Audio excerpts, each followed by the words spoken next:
محمد صلی اللہ علیہ وآلہ وسلم اللہ کے پیغمبر ہیں، اور جو لوگ ان کے ساتھ ہیں وہ کافروں کے مقابلے میں تو سخت ہیں اور آپس میں رحم دل۔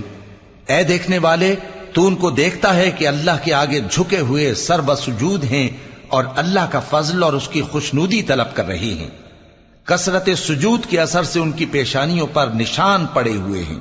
ان کے یہی اوصاف تورات میں ہیں اور یہی اوصاف انجیل میں ہیں۔